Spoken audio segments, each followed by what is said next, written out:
Vamos iniciar a aula de número 35 do curso de estrutura de dados. Nessa aula nós vamos examinar o conceito de árvore binária de prefixo, vamos estudar a árvore de Huffman e falar um pouco sobre uma técnica de desenvolvimento de algoritmos denominada de algoritmo guloso.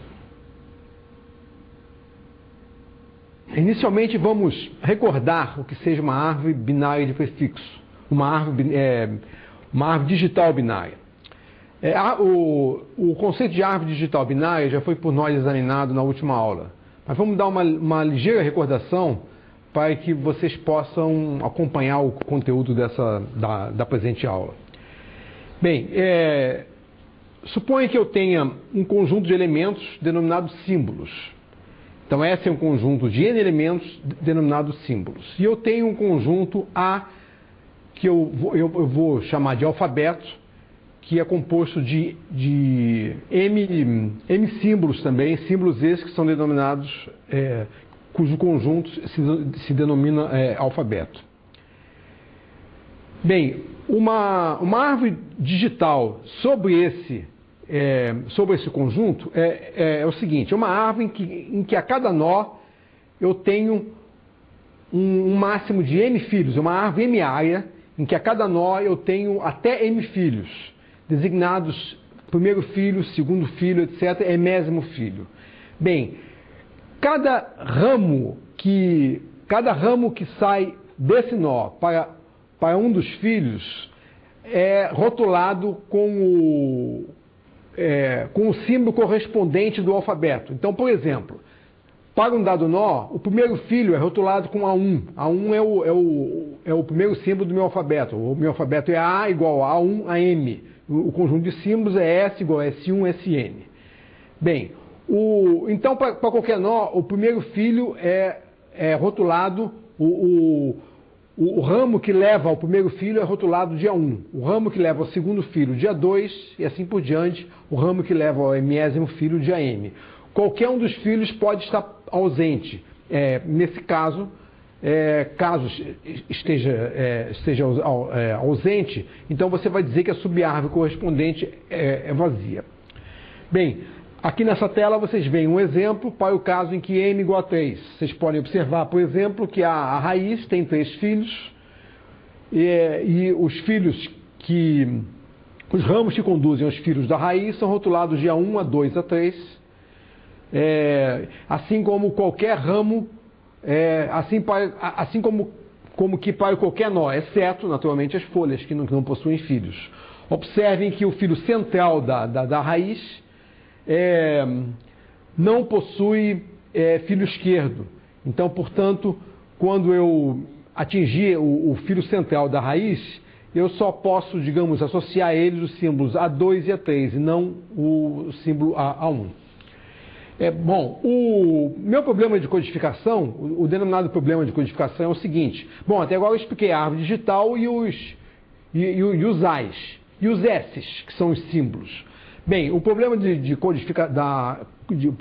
codificação é o seguinte: dado cada símbolo SI, eu quero associar a cada símbolo SI uma sequência de símbolos do alfabeto, de elementos do alfabeto, e essa sequência vai ser denominada de código daquele símbolo. É como se fosse, digamos, você dar um código para cada símbolo que você tem. Só que o código vai ser dado com os elementos A1, A2, etc., a M.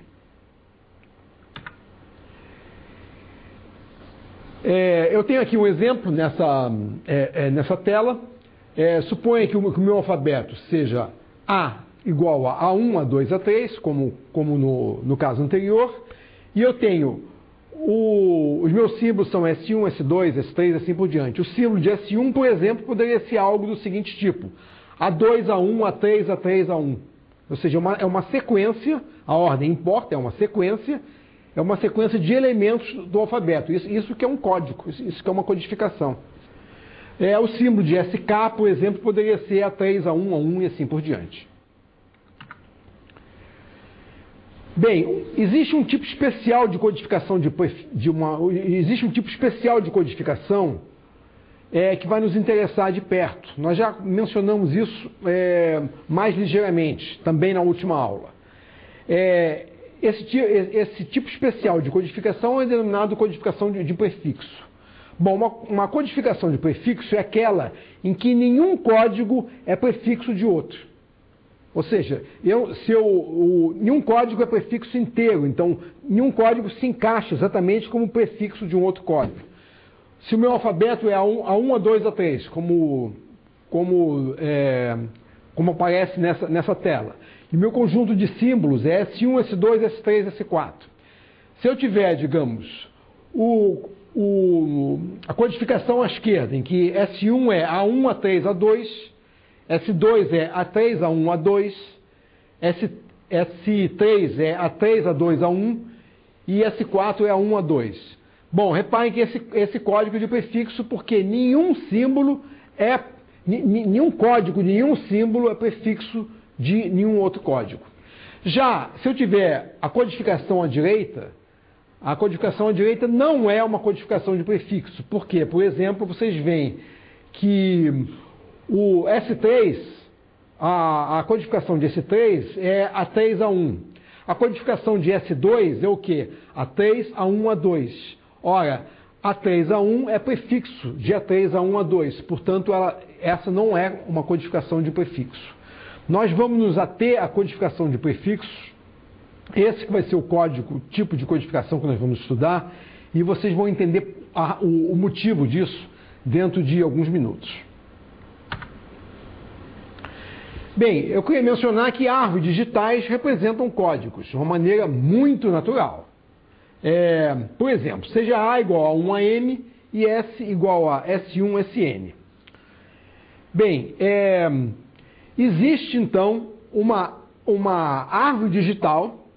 Existe uma árvore digital com o alfabeto A, tal que cada símbolo SI de S, cada símbolo do meu conjunto de S corresponde a algum nó da árvore. E qual é o código desse símbolo? Bom, para eu saber o código desse símbolo é muito simples. Basta eu tomar o caminho da raiz até aquele nó.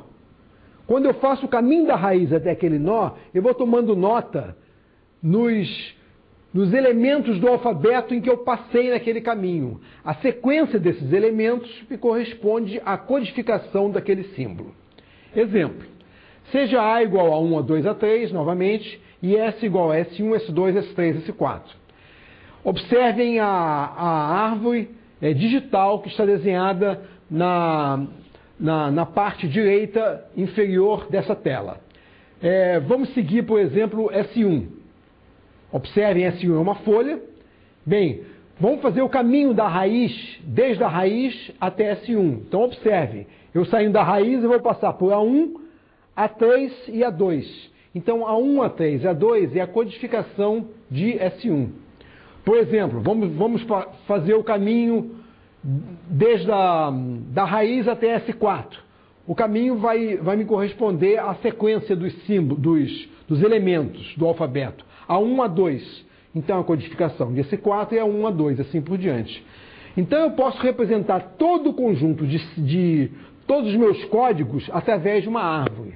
E é isso que nós vamos fazer daqui por diante. Bem, só que nós vamos utilizar uma codificação de prefixo.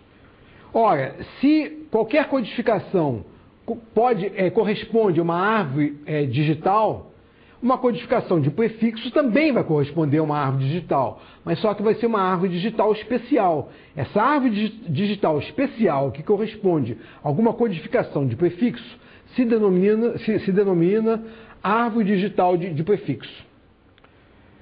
Bem, vocês podem observar então à esquerda. A árvore nessa tela eu tenho duas árvores. Vamos examinar a árvore da esquerda. Na árvore da esquerda, isso aqui é uma árvore digital de prefixo. Por que é uma árvore digital de prefixo? É muito simples, é porque nenhum código é prefixo de outro. Isso pode ser visto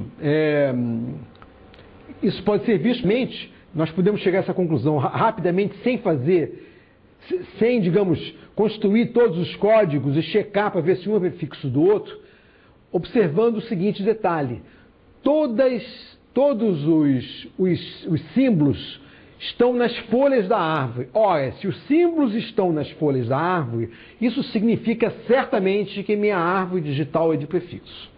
Não pode, se por acaso os símbolos estão nas folhas, quaisquer dois caminhos, um não vai estar contido no outro, que para ser, digamos, para que não seja de prefixo, é necessário que, digamos, um dos caminhos da raiz até o símbolo que eu quero seja, digamos, esteja inteiramente contido no outro caminho desse tipo. Isso não acontece se por acaso os meus símbolos são todos eles correspondem a folhas. Observem agora a árvore do lado direito dessa tela. Na árvore do lado direito dessa tela, observem que o S3, o símbolo S3 não é folha, e não somente ele não é folha, mas abaixo dele há um outro símbolo S2. Isso significa, obviamente, que a codificação correspondente a S3 é um prefixo da codificação correspondente a S2. Portanto, essa árvore não é uma árvore de prefixo, digital de prefixo. Bem, nós estamos particularmente interessados em árvores binárias. O que seria uma árvore binária? A árvore digital binária. Nós já vimos esse conceito também. O que seria uma árvore digital binária? Bem, uma árvore digital binária é aquela em que o meu alfabeto só possui 2 símbolos. Se ela só possui 2 símbolos, vamos batizá-los de 0 e 1. Bem, então m igual a 2. Então, nessa tela aparece na parte superior o desenho de uma árvore digital binária. Bem, o que seria uma árvore digital binária de prefixo? Bem, o nome está dizendo, é óbvio, uma árvore digital binária de prefixo é uma árvore digital binária que é de prefixo, é apenas isso. Ou seja, o alfabeto tem apenas 2 símbolos, vamos batizá-los de novo de 0 e 1, e além disso, nenhum código é prefixo de outro. Bem, vamos fazer um exercício. Esse exercício é relativamente simples. É simples, sim. Provar ou dar contra-exemplo do seguinte fato. Uma árvore binária é de prefixo se somente se todos os símbolos se localizam em folhas. Vocês dispõem de 8 minutos para fazer esse exercício. Na realidade, esse tempo é excessivo, mas vocês podem dispensar 8 minutos para isso, sem problemas. Bem, vamos ver a solução do exercício. O exercício mandava provar ou dar contra-exemplo do seguinte fato: uma árvore binária de prefixo se somente se todos os símbolos se localizam em folhas. Bem, antes de tentar resolver esse problema, vocês observem novamente que nessa sentença há 2 coisas distintas a serem provadas: a ida e a volta. O que significa a ida e a volta? Primeiro, você tem que provar que se uma árvore digital binária, né, se ela é de prefixo, então todos os símbolos correspondem a folhas dessa árvore.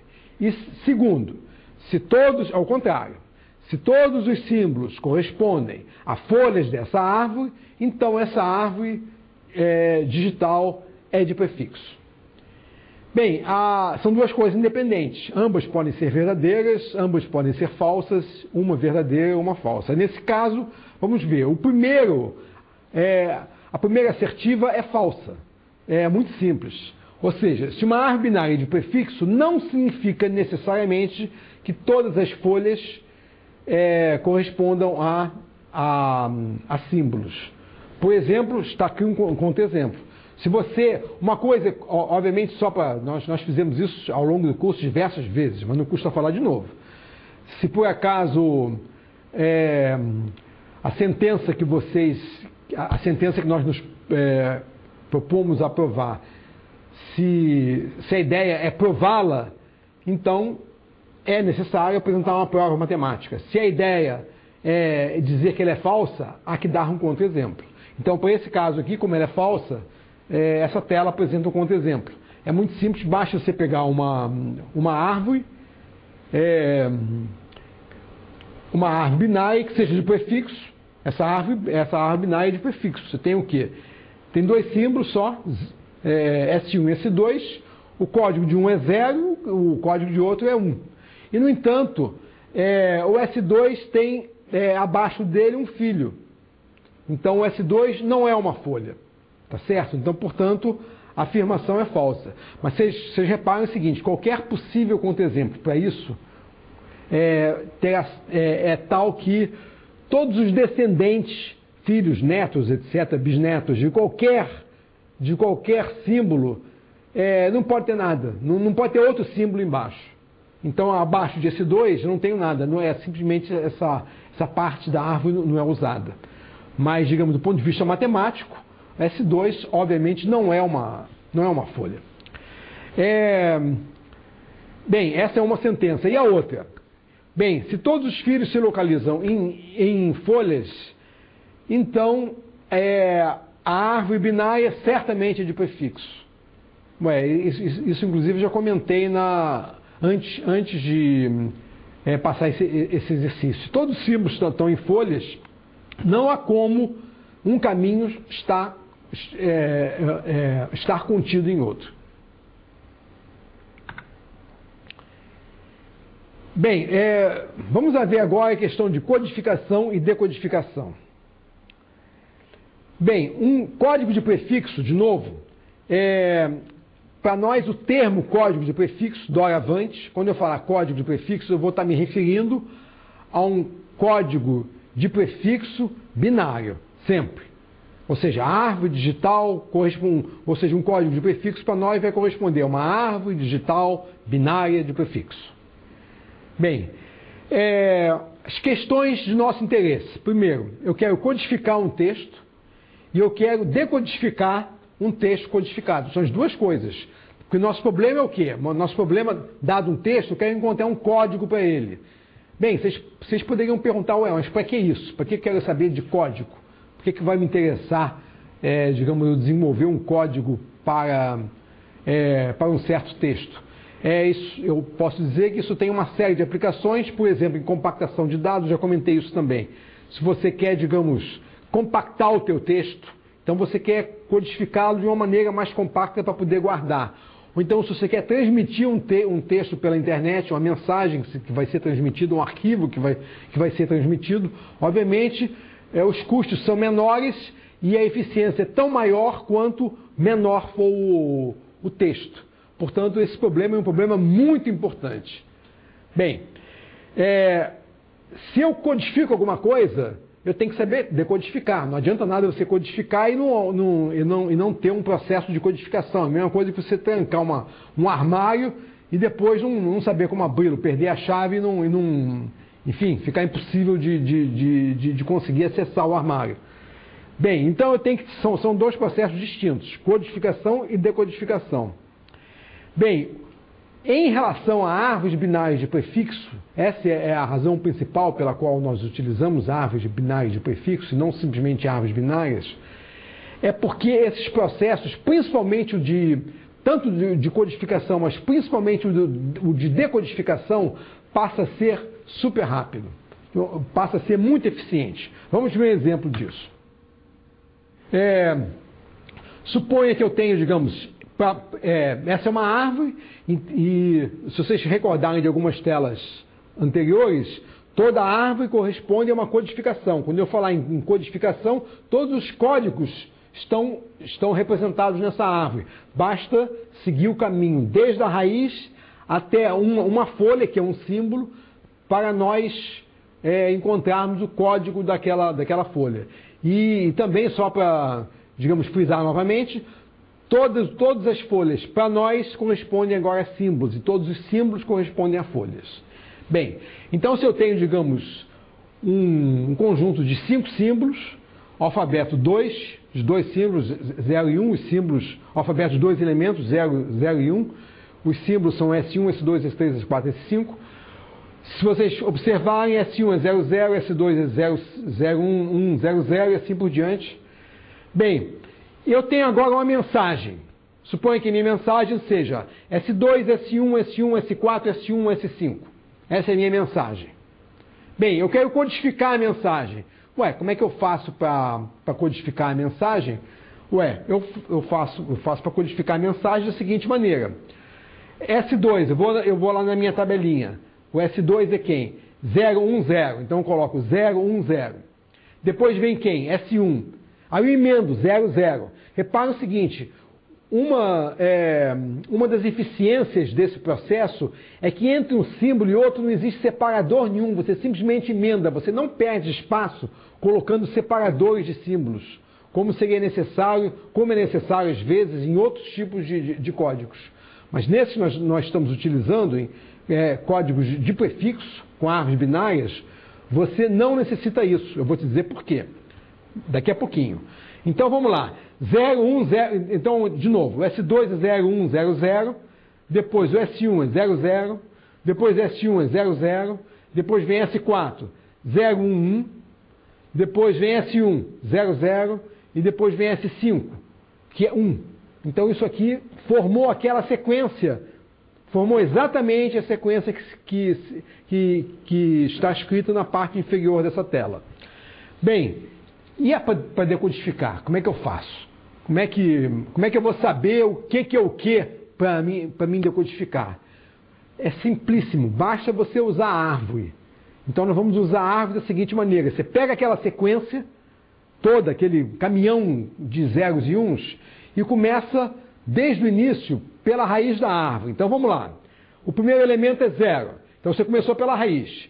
Se você bateu no 0, você vai para o filo esquerdo da raiz. Aí você bateu no 1 de novo. Você bateu no 1, vai para o filo direito agora. Filo direito. Filo direito do filo da raiz. Depois apareceu o quê? Um 0. Aí eu vou para a esquerda dele. Apareceu outro 0. Eu vou para a esquerda dele. Opa! Eu agora bati em quem? Eu bati no S2. Aí você já saiu um S2. Então você já sabe que o primeiro elemento é o S2. Então, para decodificar, até agora você leu o S2. E agora? Agora você continua novamente, você continua da onde parou, recomeçando da raiz. Então nós já lemos, digamos, 0, 1, 0, 0. O elemento seguinte é quem? É 0 de novo. 0. Entrou lá, 0. Outro, 0. 0 de novo. Então você bateu em quem? No S1. Aí bateu no S1, aí você para. Você pode dar saída já no S1, o S2 já tinha saído. E recomeça de novo. Recomeça da raiz. Aí veio quem? 0, vai para a esquerda. 0, vai para a esquerda. Bateu de novo no S1. Então o terceiro elemento o terceiro símbolo, dessa minha mensagem é S1 e assim por diante. Dessa maneira vocês podem decodificar rapidamente qualquer sequência de zeros e uns, sem necessidade de colocar separadores entre símbolos diferentes. Bem, aí perguntaria, qual é a complexidade de codificar e decodificar? Repare o seguinte, tanto para codificar como para decodificar, digamos, a cada elemento da minha mensagem codificada, tá, a cada elemento eu atravesso, digamos, um ramo da minha árvore. Então é tempo constante. Atravessar um ramo da árvore é tempo constante. Então, qual é o tempo total que eu necessito? O tempo total que eu necessito é simplesmente o tamanho da minha mensagem codificada. Melhor que isso é impossível. Bem, vantagens. Simplicidade. Isso aqui é uma coisa simples. Qualquer pessoa pode aprender isso daqui. Eficiente, super rápido. Desvantagens. Bem, vamos pensar numa desvantagem. Repare o seguinte, suponha que você esteja transmitindo isso pela internet. Tá, você pegou a sua mensagem, codificou, e a mensagem virou um bando de uma sequência de zeros e uns, e isso daqui foi transmitido pela internet. Se houver algum problema de transmissão E uma troca de um bit de 0 para 1 ou 1 para 0 desanda tudo. Tá? Você fica sem pai nem mãe, você não sabe aonde que você está. Então, digamos, se por acaso houver erros na transmissão, ou erros na codificação, qualquer tipo de erro que seja introduzido, o processo vai falhar. Eu queria apenas fazer um comentário que existem códigos especiais chamados códigos de detecção de erros. São códigos em que ele sozinho é capaz de detectar a ocorrência de alguns tipos de erros. Alguns desses códigos vocês conhecem, por exemplo. Vocês quando vão ao terminal bancário, vai digitar, digamos, o número de conta, o número da sua conta, e, geralmente o último número é o dígito verificador da tua conta. O dígito verificador é alguma coisa seguinte, é um número que ele, digamos, tecnicamente não faz parte do número da sua conta, mas ele é um produto, digamos, de alguma operação realizada, algum cálculo realizado com os outros números da sua conta que produzem aquilo. Então aquilo é para, digamos, aquilo não tira 100% dos erros, mas se, digamos, você digitar errado, digamos, algum dos dígitos, ele vai acusar como sendo uma conta inválida. Mesma coisa com o CPF. Aqueles dois últimos algarismos do CPF, chamado controle, fazem o mesmo papel que o dígito verificador do número de conta.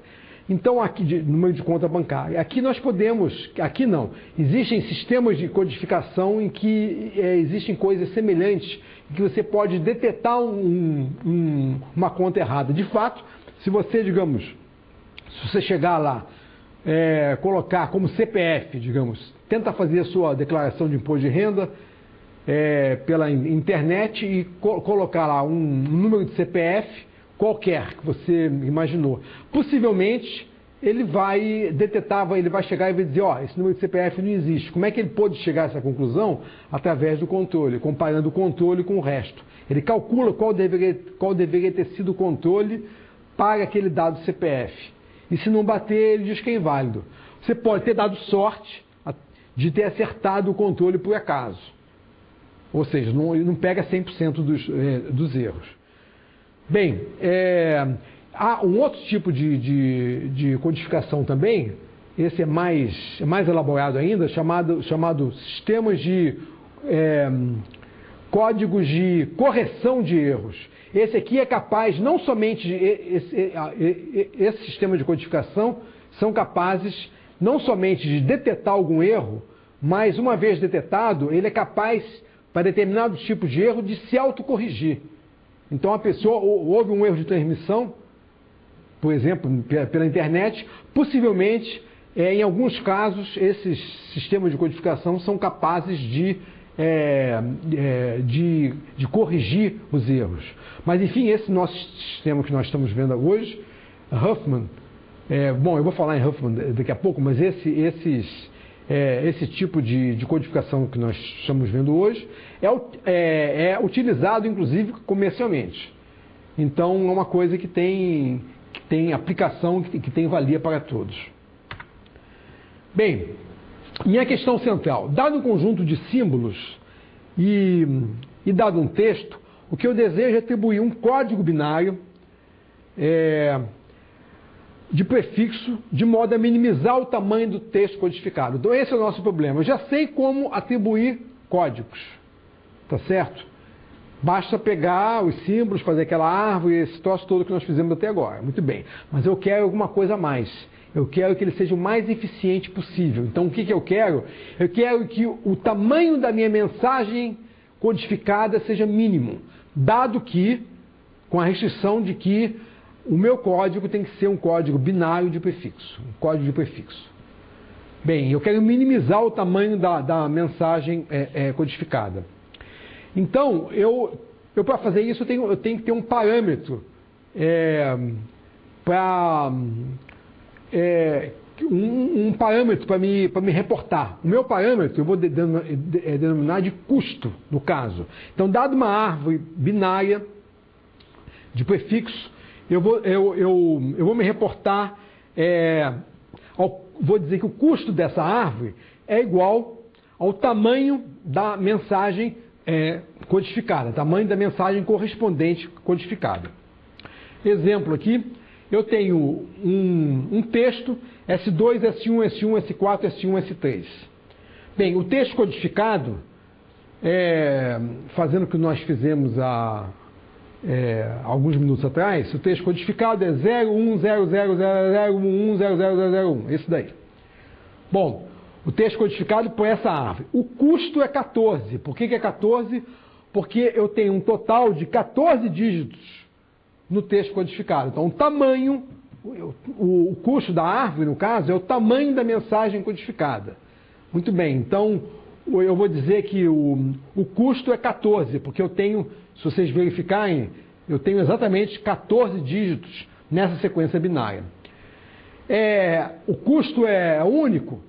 Bem, para uma dada árvore, claro que é, mas eu posso ter mais de uma árvore para, digamos, o mesmo texto, naturalmente. Então, se o meu texto é o mesmo que o anterior, S2, S1, S1, S4, S1, S3, e se o texto codificado agora, e eu vou usar essa árvore da direita, em vez da árvore da esquerda. Agora eu vou usar a árvore da direita. Usando a árvore da direita, o texto codificado passa a ser diferente. Passa a ser aquele ali, 10000100011. E o custo dele é 11, é menor do que o outro. Então, esse exemplo é apenas para vocês verificarem o tipo de problema que nós vamos tratar agora. Então, o que eu quero é encontrar a árvore que corresponda ao custo mínimo. Ou seja, o texto codificado vai ser o menor possível, o mais compacto possível. Bem, uma árvore binária de prefixo que possui essa propriedade, ou seja, a cada código, a cada codificação, eu tenho uma árvore. Corresponde a uma árvore. Uma árvore binária de prefixo, uma árvore de prefixo. Muito bem. Então, a codificação mínima, tá, de comprimento mínimo, que minimiza o tamanho do texto, vai corresponder a uma árvore também. Então, essa árvore mínima nós denominamos de árvore de Huffman. Tá? Huffman foi a pessoa que elaborou esse método, isso na década de 50, 1956. Bem, então vamos começar a estudar, na realidade, a árvore de Huffman até agora, e esse estudo vai se prolongar até a próxima aula também. Bem, o que é relevante para nós é a frequência com que cada símbolo aparece na minha mensagem. Ou seja, eu tenho uma mensagem que eu quero codificar, essa mensagem é composta de símbolos, cada símbolo aparece várias vezes. Então, o que é muito importante para nós, digamos, é a frequência de cada símbolo. Por que é importante? Só para, digamos, ver para que vocês tenham uma intuição do que nós estaremos fazendo agora. Suponha que, digamos, o texto que você vai codificar seja um texto escrito, digamos, em língua portuguesa. Tá, simplesmente é um texto literário, uma página de um livro, digamos, que você vai codificar. Bem, em língua portuguesa, a letra A aparece com uma frequência muito maior do que a letra X, por exemplo. Então, o que seria natural? O código correspondente à letra A fosse menor do que o código correspondente à letra X. Todos eles seriam códigos binários, não é? Então, por exemplo, seria razoável que o código correspondente à letra A, por exemplo, fosse assim, 0100, por exemplo. E o X poderia ser 1100110101, assim por diante. Ou seja, muito do que o A. Por quê? Porque o A vai ser utilizado com uma frequência muito maior do que o X. Bem, o método que nós vamos desenvolver leva esse fato em consideração. Exemplo. Seja um conjunto de 4 símbolos, S1, S2, S3, S4.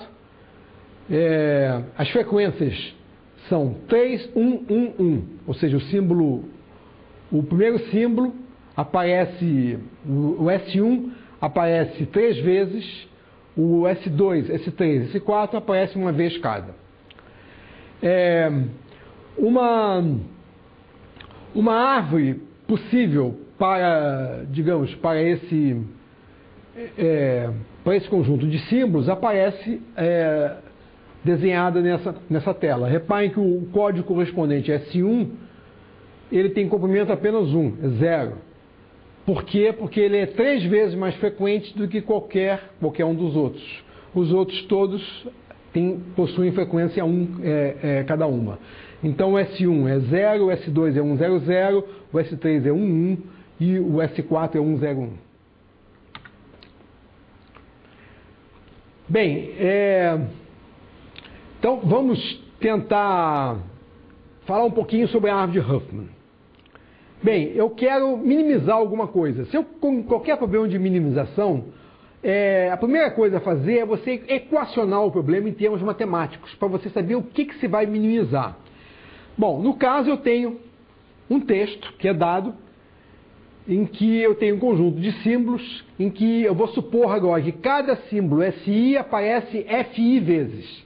Então FI é a frequência com que o símbolo SI aparece no texto. Isso é um dado do problema. Seja T uma árvore de prefixo correspondente ao texto dado. Eu tenho um texto dado, eu tenho T uma árvore de prefixo, uma árvore qualquer. Eu vou chamar de LI o comprimento desde a raiz até a folha correspondente ao símbolo SI. Por que esse comprimento é importante? Esse comprimento, o comprimento do caminho desde a raiz até a folha correspondente ao símbolo SI, nós vamos chamar de LI isso daqui, esse vai ser exatamente o tamanho ou comprimento do símbolo SI. Bem, então eu vou denominar esse tamanho por LI. Então, o produto FI vezes LI representa o quê? Representa a contribuição do símbolo SI no custo da minha árvore. Por quê? Porque o símbolo SI aparece FI vezes, e cada vez que ele aparece, ele corresponde, digamos, ele vai introduzir LI dígitos no meu texto codificado. Portanto, eu posso dizer que o custo da árvore toda, C de T, é o somatório do produto FI e LI, onde I varia desde 1 até N. É bastante simples. Exemplo, seja I igual a 1, 2, 3, 4 e FI 3, 1, 1, 1, aquele nosso exemplo anterior. Os S's, as codificações são as mesmas que no exemplo anterior, e só observar o S1 igual a 0, eu tenho L1, 1. Para o S2, 1, 0, 0, L2 é 3. O S3, 1, 1, L3 é 2. É o número de caracteres, né? E o S4, 1, 0, 1, L4 é 3. Qual é o custo da minha árvore? O custo da minha árvore é o produto FI vezes LI. Esse produto FI vezes LI vai dar simplesmente 3 vezes 1, mais 1 vezes 3, mais 1 vezes 2, mais 1 vezes 3, o que dá 11. Então, esse número exatamente é igual ao tamanho, no caso, seria o tamanho médio, eu posso assim dizer, seria o tamanho médio de um texto com esses símbolos. Bem, vamos ver agora como que as árvores Huffman, qual é a relação entre árvores Huffman e árvores binárias. Bem, uma árvore digital binária representa qualquer código, não é? Qualquer código cujo alfabeto seja binário, né? Mas só que eu quero agora, estou me restringindo, não me interessa qualquer árvore digital binária, eu quero só as árvores ótimas. As árvores ótimas são aquelas que correspondem a um texto mínimo, ou seja, árvores mínimas ou árvores ótimas, que nós denominamos de árvore de Huffman, né? Então eu quero somente as árvores de Huffman. Bem, e a pergunta, será que qualquer árvore binária corresponde à árvore de Huffman? A resposta é obviamente não, porque qualquer árvore binária corresponde a uma codificação, mas essa codificação pode não ser a mínima. Então eu quero saber quais seriam as árvores que corresponderiam a codificações mínimas. Bem, as árvores que correspondem a codificações mínimas são as estritamente binárias.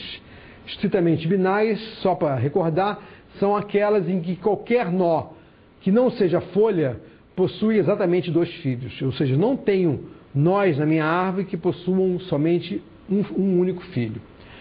Bem, qual é o motivo disso? O motivo é muito simples. Se eu tiver alguma árvore em que, digamos, que seja por hipótese mínima, e que eu possua um nó, algum nó que tenha um filho somente, o que eu posso fazer é identificar esse filho com o pai, ou seja, subir esse filho, tá? Fazer coincidir esse filho único com o seu pai, e como ele só tem um filho, essa nova árvore continuaria sendo uma árvore binária. Todos os códigos estariam lá. Só que todo mundo que está abaixo dele, todos os símbolos que estão abaixo dele, os códigos correspondentes decresceram de uma unidade. O tamanho deles decresceram de uma unidade. Então essa árvore não é mínima, uma contradição. Então, essa foi uma explicação de por que qualquer árvore que não seja estritamente binária não corresponde a uma árvore de Huffman. Então, a árvore de Huffman são aquelas em que correspondem a códigos binários.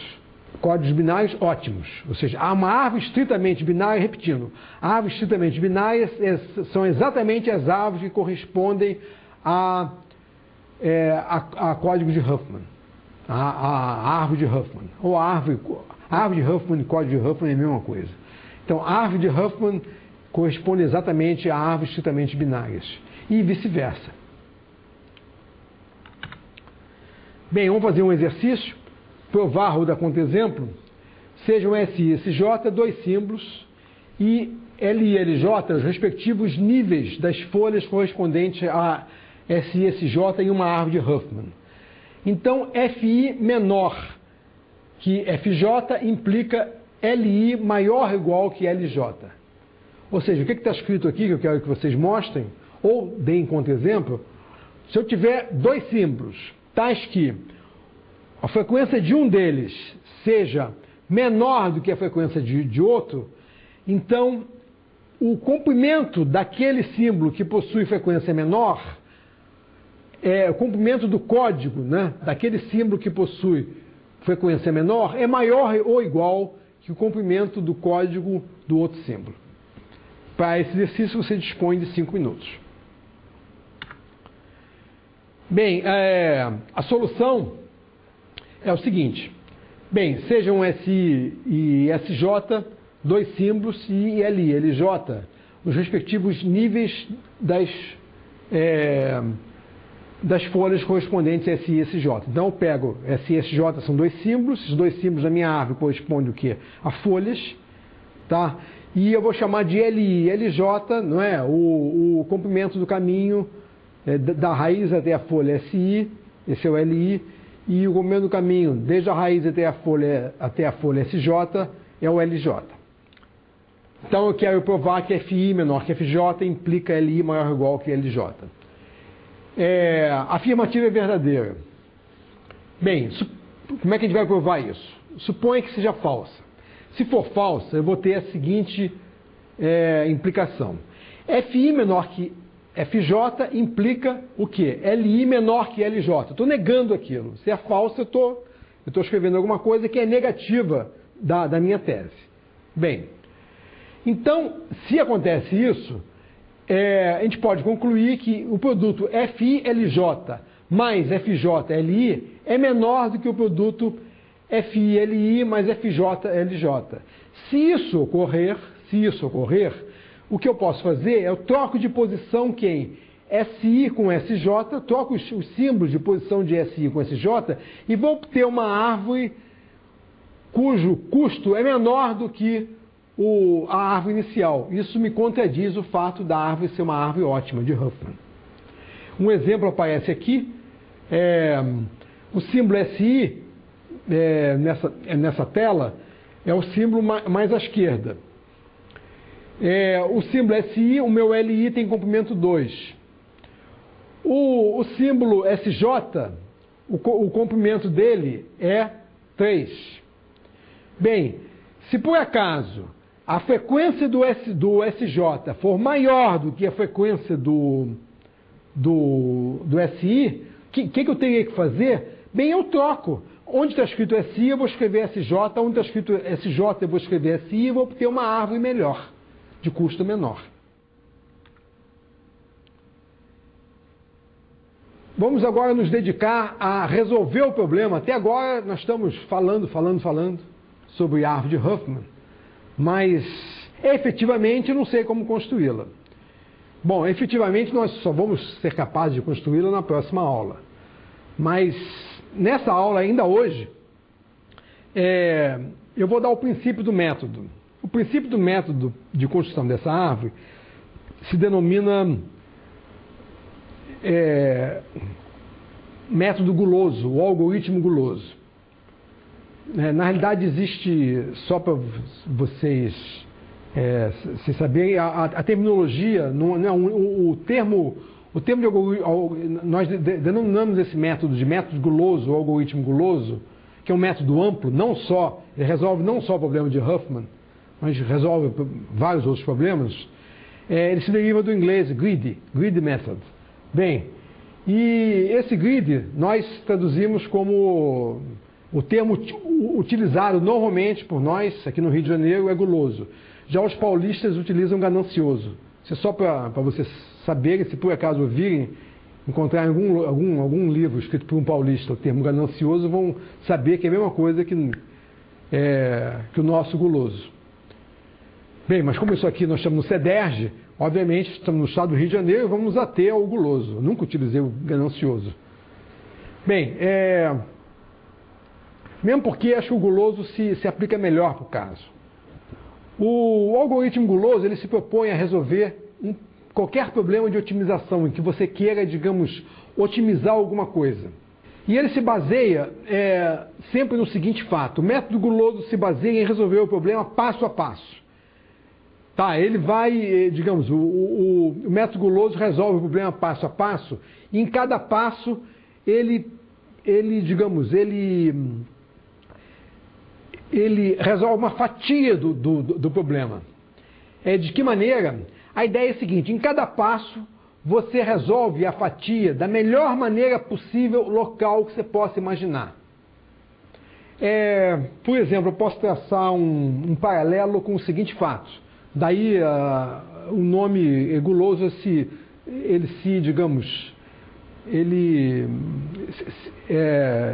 justifica da seguinte maneira. Bem, digamos que você queira, o problema seja, você tem um bolo de chocolate, e o problema seja simplesmente comer aquele bolo. Então, e comê-lo de uma maneira mais rápida possível. Então, o algoritmo guloso, ou o guloso, faria o seguinte: a cada passo, ou seja, a cada mordida do bolo, ele, se possível, ele abocanharia a maior fatia possível. Daí o nome. Tá? Então, o guloso, a cada passo, a maior fatia possível. Dessa maneira, então, se ele for capaz de engolir aquilo, ele vai acabar mais rápido. Tá? É um problema de minimização. No caso, não é ganância que vai resolver o problema, é a gulodice mesmo. Bem, e quais são as características desse método? Bem, primeiro, o guloso, quando resolve o problema, em geral é eficiente. Quase sempre, nem todo problema pode ser resolvido pelo método guloso, senão o guloso seria o campeão das coisas, mas não é. Ele resolve vários com todos. Bem, esse problema ele vai resolver, o problema do Huffman. Mas o algoritmo guloso, quando resolve o problema, ele é sempre eficiente, porque é simples. A cada passo ele não precisa pensar, bom, qual é o tamanho da próxima fatia que eu tenho que pegar para acabar o bolo da melhor maneira possível. Ele não precisa pensar nisso. Ele vai lá e pega a maior possível. Pumba. Depois, a solução final é obtida passo a passo a partir das soluções iniciais. Ou seja, o bolo todo ele foi devorado como sendo, digamos, o conjunto das mordidas parciais que ele sofreu. Bom, depois, qualquer elemento a ser adicionado à solução parcial necessariamente será parte da solução final. O que quer dizer isso? Quer dizer o seguinte, a solução final eu vou construindo passo a passo, ou seja, eu vou pegando as fatias do meu bolo até que ele seja completado inteiramente. Bem, o que eu estou dizendo é que a solução final digamos, o conjunto dessas soluções parciais. Nunca acontece um caso no algoritmo guloso, digamos, dele abocanhar uma fatia e depois se arrepender dela e querer uma outra, assim por diante. Ele pegou a maior. Ou seja, a que vai conduzir a solução é sempre a maior local. Em outras palavras, o guloso nunca se arrepende. Um guloso verdadeiramente, quando vê um bolo de chocolate e comeu, ele não fica com dor de consciência. Se ficasse, deixaria de ser guloso. Então, o nosso algoritmo guloso nunca se arrepende. Cada passo, ele pega a melhor porção parcial até o momento e continua com ela até o final, e no final ele se dá por satisfeito. Bem, agora a pergunta, no final você conseguiu resolver o problema? Bom, do bolo você conseguiu. E do Huffman e de outros? Bem, nem sempre. No caso do Huffman e qualquer outro problema combinatório onde vocês vão aplicar essa solução, vocês terão que efetuar uma prova matemática de que o guloso funciona e às vezes ele não funciona, e quando ele não funciona vocês têm que dar um contra-exemplo. Quando ele não funciona significa que o método não pode ser resolvido através de um algoritmo guloso. Ou seja, quando ele não funciona significa o seguinte, muitas vezes para resolver um problema lá pelo meio do caminho você tem que bater em retirada para depois voltar. Então é preciso, ou seja, o guloso não é muito sutil. Então, muitas vezes, para resolver um problema um pouco mais complicado, você tem que utilizar da sutileza. E utilizar da sutileza não significa necessariamente, ou quase sempre, não significa você utilizar a força bruta para pegar o maior possível a cada instante. Bem, com isso nós terminamos a aula número 35, onde vimos método de Huffman e uma ideia básica do algoritmo guloso, e a construção propriamente dita da árvore nós veremos na próxima aula. Obrigado.